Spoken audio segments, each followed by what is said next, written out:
le moment de ce discours de Jésus dans la synagogue de Capharnaüm a été bien choisi.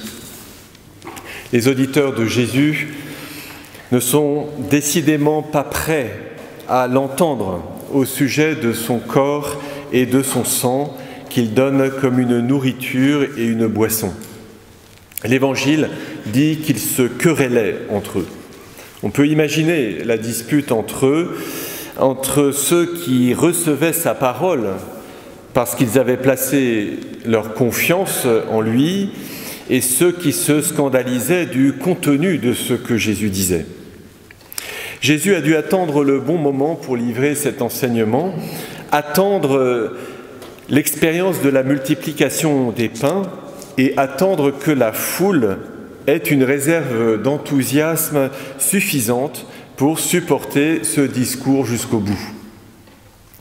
Ce n'est pas pour entendre cela qu'ils l'ont suivi et écouté jusque-là, mais c'est pour leur dire cela que Jésus les a nourris dans le désert.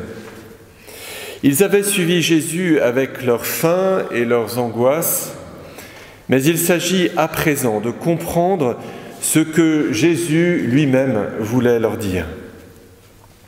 C'est un moment de bascule, et la querelle de l'auditoire est une figure du combat spirituel. Combat spirituel pour la foi, accepter que Jésus lui-même éclaire ses paroles. Combat pour l'espérance. Ces paroles sont promesses pour la vie éternelle et promesses de la vie dès maintenant pour la suite du voyage. Si vous ne mangez pas, vous n'aurez pas la vie en vous. C'est un enseignement à mi-parcours dans l'Évangile. Le pain de vie est donné pour parcourir la suite du chemin. C'est le propre de l'espérance de ne pas pouvoir prévoir la totalité du chemin au point de départ, mais d'avancer avec le Christ, demeurer en lui comme le peuple dans le désert avance avec la nuée, demeure dans la présence de cette nuée et reçoit la manne. Ou c'est encore la situation d'Élie qui veut mourir après une journée de marche dans le désert.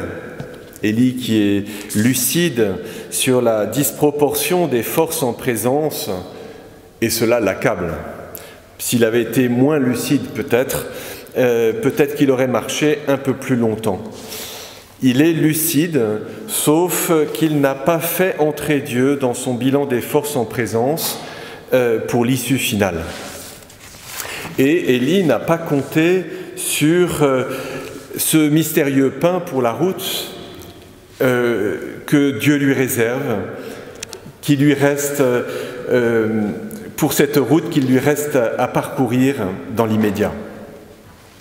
Nous pouvons être lucides sur des défis disproportionnés avec nos forces, mais qui saura évaluer la puissance de la vie qui vient de l'écoute de la parole de Dieu, qui vient du travail de la vérité, qui permet que la lumière divine puisse jaillir à nouveau. J'ai bien aimé ce nouveau sous-titre dans la Ratio Formationis, « Rechercher la vérité en vue de la charité ». Qui saura évaluer la puissance de vie qui vient des demandes de pardon, des réconciliations et des lavements des pieds? Qui saura évaluer la puissance qui vient de ce pain de vie que nous partageons comme des frères dans nos célébrations? Qui saura dire la force de la charité?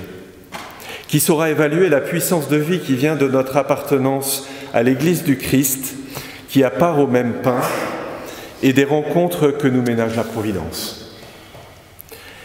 Jésus a bien choisi le moment où il a donné cet enseignement. L'enseignement sur le pain de vie est un enseignement sur le pain de la route.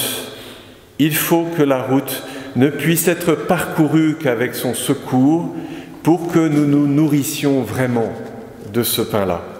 Non comme d'un superflu, mais comme d'un pain substantiel. C'est la grâce de ce moment, à mi-chemin de notre chapitre, alors que nous rendons grâce pour le chemin parcouru, c'est le sens de ce que nous donnons à cette messe Nous remercions aussi Saint Jean qui nous unit, qui est le thème de cette messe votive. C'est la grâce de ce moment où nous nous rassemblons pour recevoir ensemble le pain de la route. Amen.